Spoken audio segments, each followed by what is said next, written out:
परिसरात कितीतरी लोक असे जेवायला बसले आणि घास तोंडातच आणि नरड्यातच मेलं.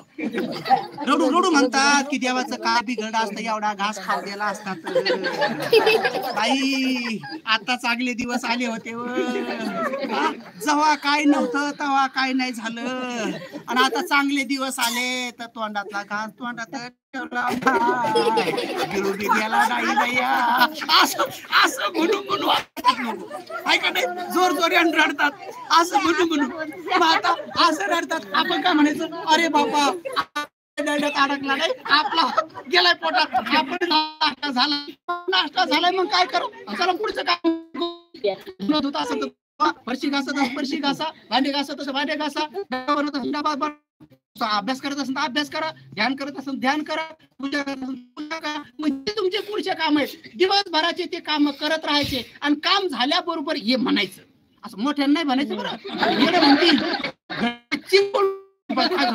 असं करायला, असं मनातल्या मनात म्हणायचं, स्मरण करायचं, आपलंच मनातल्या मनात म्हणायचं की आपण काय मेलो नाही, आपण काय मेलो नाही. आणि मग सगळे काम झाले, सगळे काम संध्याकाळी मग अरे बाबा आपण दिवसभर काय मेलो नाही, पण आता आपण संध्याकाळी करनिमित्त सुक्ताचा पाठ करू आणि मग झोपू, मेलो तरी चांगला जाऊ. आणि म्हणून त्या माणसाला भय उत्पन्न होत नाही, असं म्हणून संध्याकाळी झोपून जायचं. आणि संध्याकाळी झोपायचं तर अशा तयारीने झोपायचं, मेलो तरी असं नाही होत बरं तुम्ही मरायचे लगेच मेले म्हणून, असं नाही होत.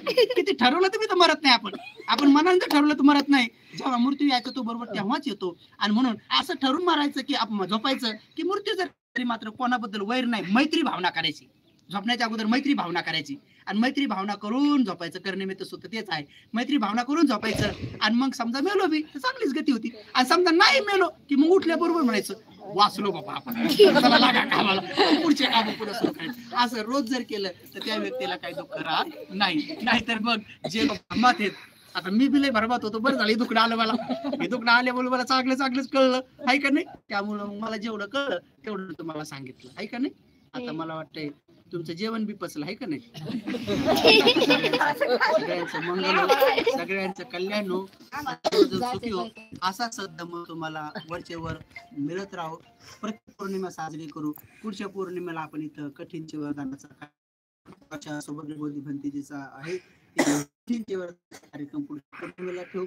आणि मग नंतर आपण शाळेचे भिक्षुनिवासाचे निर्मितीचं काम हाती घेऊ. तर सर्व उपासक उपासिकांनी या पुण्यकर्मामध्ये सहभागी व्हायचं आहे आणि संघदानाच्या संदर्भात आपली सेवा उत्पन्न करायची आहे आणि आपलं पुण्य अर्जित करायचं आहे. सर्वांचं मंगल हो, सर्वांचं कल्याण हो, सर्वजण सुखी हो.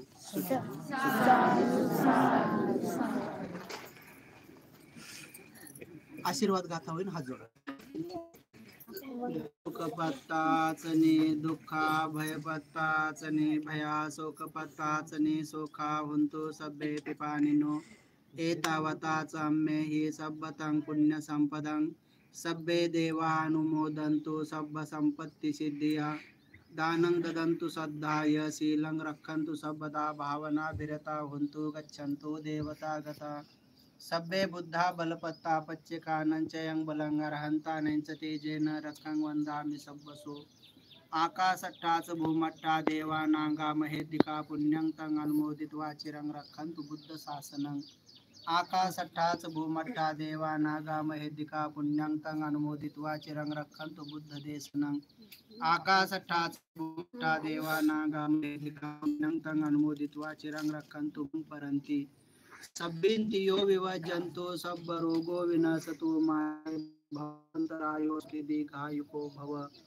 अभिवादनशीले सनिपचायिनो चत्तारो धम्मा वर्धन्तो सुखं बलं संपत्तिमेव च ततो निब्बान संपत्ति इमिनाते समीजतु. साधु साधु साधु.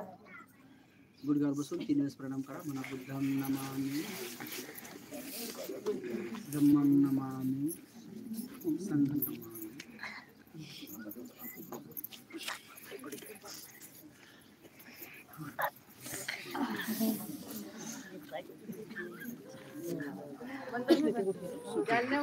उपासिका 9 झाली.